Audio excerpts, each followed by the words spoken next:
इस बार जो मैथ का पेपर आया है ना, ये वार्निंग है 2027 बोर्ड स्टूडेंट के लिए, क्योंकि यहीं से वो न्यू रखा जा रहा है 2027 बोर्ड स्टूडेंट के लिए। बहुत सारे स्टूडेंट जो 2026 में अभी बोर्ड एग्जाम दिए हैं, उनको क्लियरली पता चल रहा है कि उसने क्या क्या गलतियां किए हैं, और आपको पहले ही बता दे रहे हैं कि आप ये सब गलती मत करना, वरना अभी इन लोगों का जो हाल हुआ है ना, इससे भी खराब हाल होने वाला है आप लोगों का। क्योंकि इस बार जो कॉम्पिटेंसी बेस्ड क्वेश्चंस था वो केवल और केवल 50% था, और नेक्स्ट ईयर ये कॉम्पिटेंसी बेस्ड क्वेश्चंस है, ये आने वाला है कहां से, 70 से 75%।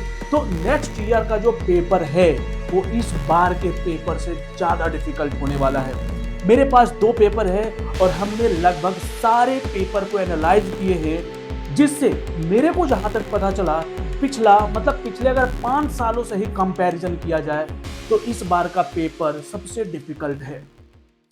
कहां से क्वेश्चंस आया है आपको पता तक नहीं चलेगा। एक एनसीईआरटी से दिखेगा तो एक आरडी से दिखेगा। जितना भी साइड बुक है वो सब फेल हो चुका है। एक भी साइड बुक अभी आपको मार्केट में दिखेगा ही नहीं जिसको पढ़ करके आप ये सारे क्वेश्चंस को सॉल्व कर सको। बस कुछ ही स्टूडेंट हैं जिनको ये पेपर अच्छा लगा होगा, और वो अल्ट्रा प्रो मैक्स वाले जो स्टूडेंट हैं उन्हीं से ये सारा क्वेश्चंस बना है। अब आपको बताएंगे अभी कहां से, कौन से चैप्टर से कितने मार्क्स का क्वेश्चंस आया है, और आपको क्या गलती नहीं करना है। वो गलती अगर आप नहीं करोगे तो फिर आपको ज्यादा प्रॉब्लम नहीं होगा। इवन डिफिकल्ट पेपर आने के बाद भी आप अपने एग्जाम में फोड़ करके आ सकते हो। बस कहां से प्रिपरेशन करना है, कैसे करना है, वो सारा तरीका आज आपको हम बताने वाले हैं। सबसे पहला एक बार आपको बता देते हैं कौन कौन से चैप्टर से कितने कितने मार्क्स का क्वेश्चन आया हुआ है, वो पहले आप समझ लो, देन आपको बहुत सारा चीज बताएंगे। चलो इससे पहले आपको और भी कुछ सारा चीजें बता देते हैं। पहला चीजें जो ध्यान रखने वाली बात है इस बार, जिसको 2027 में बोर्ड एग्जाम देना है, देखो इस बार का जो भी पेपर आया था ना, इसमें कॉम्पिटेंसी बेस्ड क्वेश्चंस कितना था, 50% था। नेक्स्ट ईयर 75 रहने वाला है। और सीबीएसई पेपर डिफिकल्ट कर क्यों रहा है, इसके लिए इससे रिलेटेड हम एक वीडियो 6-7 मंथ पहले ही बता दिए थे, जब सीबीएसई ने अनाउंस किया था डुअल बोर्ड एग्जाम सिस्टम। उसी टाइम पे हम बता दिए थे कि CBSE dual board exam system लाने के कारण से वो पेपर अब डिफिकल्ट करने के लिए फ्री है, क्योंकि आपको एक एक्स्ट्रा चांस दे रहा है। एक ये रीजन था डिफिकल्ट होने का, और दूसरा था ये कॉम्पिटेंसी बेस्ड क्वेश्चंस। और अभी के टाइम पे मार्केट में जितने भी बुक वगैरह हैं, वो एक भी सीबीएसई जो जो सीबीएसई का क्वेश्चंस पेपर है ना, इस पे बेस्ड नहीं है।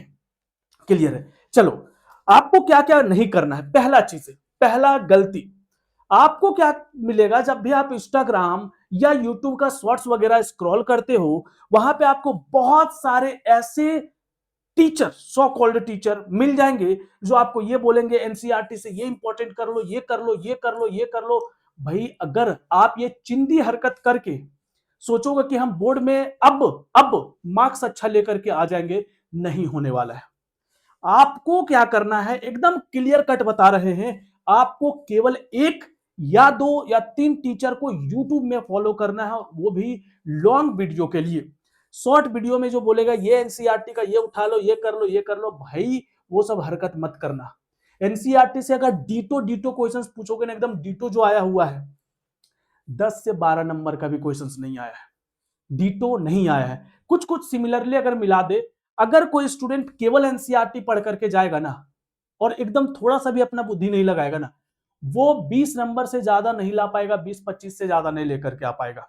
तो इस बार का पेपर इस लेवल का है। तो पहला चीजें क्या करना है, वो जो बोलते हैं इंपॉर्टेंट कर लो, ये कर लो, ये इंपॉर्टेंट मार्क कर लो, मत करो वो हरकत मत करना। दूसरा चीजें, अब क्या है ना, अब आपको हर चैप्टर को समझना पड़ेगा, एक एक कंसेप्ट को। और जो हम बहुत बार देखते हैं यूट्यूब में, कि अगर कोई टीचर कोई चैप्टर को बहुत डीपली एक्सप्लेन कर रहा है, एक्स्ट्रा सारा कंसेप्ट, ये सारा चीजें, ऑब्वियसली उनका वीडियोज का लेंथ 4-5 मिनट, अगर नॉर्मल वीडियो 2 आवर का है ना, तो वो वीडियो 4 घंटे का होने वाला है। और अब आपको ऐसा ही कंसेप्ट चाहिए, एक एक चैप्टर को डिटेल्स में पढ़ना पड़ेगा, तब जाकर के ये सारा क्वेश्चंस आपका सॉल्व होने वाला है। अदरवाइज अगर जो आप लोग वन शॉट वीडियो देख करके सोचोगे ना कि हम चैप्टर कंप्लीट कर लेंगे, भूल जाओ, भूल जाओ, नहीं होने वाला है। डरा नहीं रहे हैं, आपको पहले ही बता दे रहे हैं ताकि आपके साथ ऐसा ना हो। क्लियर है? समझ में आया? तो वन शॉट क्यों होता है? वो होता है क्विक रिवीजन के लिए। आप वन शॉट देख करके पूरा बोर्ड का प्रिपरेशन नहीं कर सकते हैं। आपको एक एक चैप्टर को डिटेल्स में मे बी 4 5 6 घंटे 7 घंटे 8 घंटे का जो लेक्चर बता रहा हो ना आपको किसी चैप्टर में, उसको देखने का जरूरत है। ये जो 1 1.5 घंटे में आपको खत्म करवा दिया जाता है, उन टीचर को ट्राई करो फॉलो ना करो। मेरा एकदम क्लियर कट यही वार्निंग है आप लोगों के लिए। अब आपको बताते हैं कि क्वेश्चंस कहां कहां से आया है। इसमें हम सारा मार्क किए हुए हैं, अगर आप ध्यान से देखो तो इसमें हमने सारा मार्क किए हैं। देखो ये चैप्टर दिख रहा है आपको, चैप्टर 4 से आया हुआ है, चैप्टर कौन कौन सा आया हुआ है, ये सारा हमने इसमें मार्क किए हैं। ठीक है, हर एक चैप्टर का मार्क किया हुआ है। ये देखो आपको सारा इंपॉर्टेंट क्वेश्चन से सब हम करवाएंगे पूरे ईयर, थ्रू आउट ईयर आपको इस सेशन में सारा इसी लेवल का क्वेश्चंस करवाने वाले हैं। और एक चीज अभी तो नहीं, लेकिन लेकिन एक चीज आपको और सजेस्ट कर दे, मार्केट में जो बुक है वो एक भी आपका बोर्ड एग्जाम के लेवल अभी है ही नहीं, एक भी नहीं है। हम ट्राई करेंगे एक ऐसा बुक बनाने का जो अब जो सीबीएसई का पैटर्न जो चेंज हो रहा है उसके अकॉर्डिंग लाई करे, उसके अकॉर्डिंग इवॉल्व हो।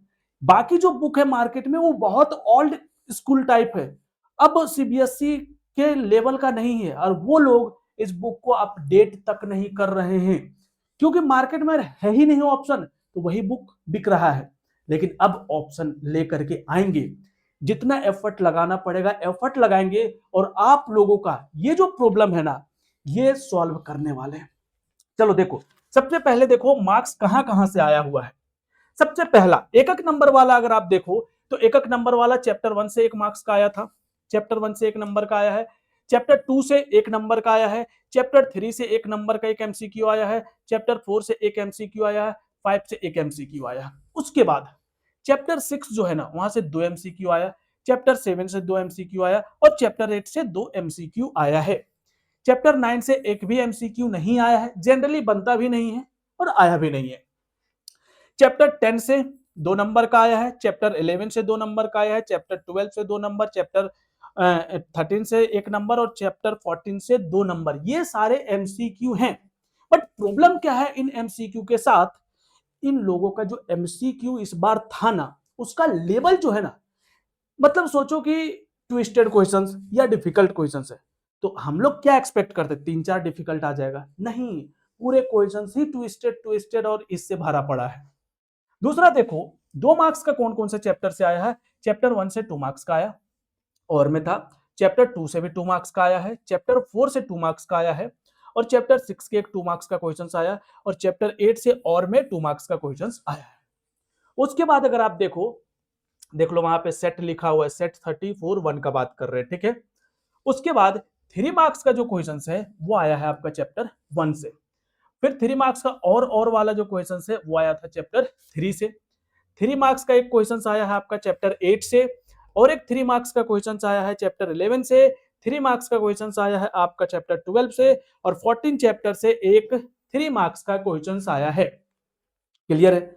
अभी आपको यहाँ पे केवल चैप्टर नंबर दिख रहा होगा, अभी आप 9th में हो 10th में आओगे, यहाँ पे सारा चैप्टर का नाम पता चल जाएगा। अभी टेंशन नहीं लेना है, इस वीडियो को बस सेव करके रख लो कहीं, ठीक है।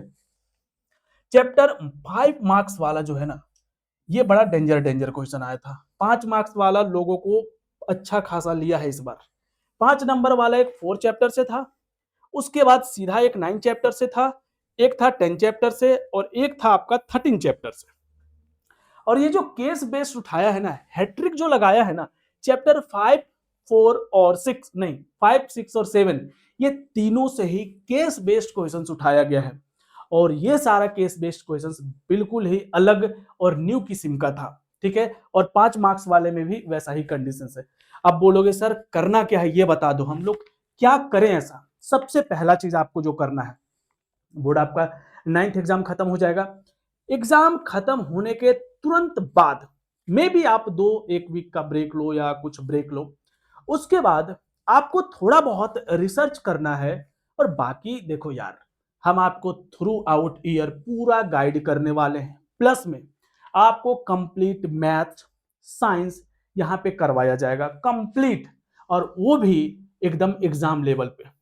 अभी तक आपको लग रहा होगा कल ही पेपर हो गया है, मेरा वीडियोज कितने देर बाद आ रहा है? 24 घंटे से ज्यादा लेट बाद। ऐसा क्यों पता है? क्योंकि ऐसा नहीं है कि पेपर देखे और तुरंत से आकर के वीडियोज बना दिए। पहले एनालाइज होता है। ये दो ही पेपर मेरे पास है, लेकिन मेरे पास दो फिजिकल पेपर है, बाकी पीडीएफ के फॉर्म में सारा पेपर मेरे पास आया बहुत सारा। उसको एनालाइज करने के बाद कहाँ से क्वेश्चंस आया है, कैसा क्वेश्चंस आया है, उसके बाद आपके लिए वीडियो लेकर के आए हैं। क्लियर है? इस चैनल को सब्सक्राइब करके रख लो। आपको हर दिन सारा सीबीएसई का अपडेट एक एक करके बता देंगे। सिलेबस को कैसे कंप्लीट करना है, कैसे फॉलो करना है, पूरे ईयर अगर आप मेरा हाथ पकड़ के चलोगे, आपको कहीं दिक्कत नहीं होने देंगे, ये गारंटी है मेरा। ठीक है? और जो टारगेट है आप लोगों का, जो सपना है ना 95% वाला, वो ऐसे नहीं आने वाला है। आपको एक सही टीचर, सही मेंटोर, सही भैया का सिलेक्शन करना होगा, वही आपको अच्छा मार्क्स दिलाएंगे, और आपका मेहनत तो रहेगा ही रहेगा। क्लियर है? तो बहुत सारे लोगों को फॉलो करने का जरूरत नहीं है, बिल्कुल नहीं है। आपको सब्सक्राइब करना है, आज करो। नहीं है, 4 दिन 5 दिन 10 दिन 20 दिन पहले देखो कि जो भैया है वो क्या दे रहे हैं मेरे को। आपको लगता है कि हाँ, जो आपको चाहिए वो हम दे रहे हैं, आप फॉलो करो। नहीं तो किन्हीं और टीचर को फॉलो करो। कोई फोर्स नहीं है, कुछ भी नहीं है, ऑनलाइन में आप फ्री हैं। क्लियर है? तो चलो, आप लोगों को सारा अपडेट एक एक करके बताएंगे। अभी मैथ्स का पेपर का सारा एनालिसिस बता दिए हैं, और ये अब हम 1 साल का बताए हैं। एक बार हम ऐसा वीडियो ला रहे हैं जिसमें हम आपको पिछले 5 सालों का कैसे कैसे मार्क्स डिस्ट्रीब्यूशन आया है, ब्लूप्रिंट आया है, वो सारा आपको बताएंगे, जिससे मेंटली क्लियर होकर के आप अपना प्रिपरेशन कर सको। ठीक है? तो मिलते हैं आप लोगों से बहुत ही जल्द एक नए और जबरदस्त वीडियो के साथ में। बने रहे इस चैनल के साथ।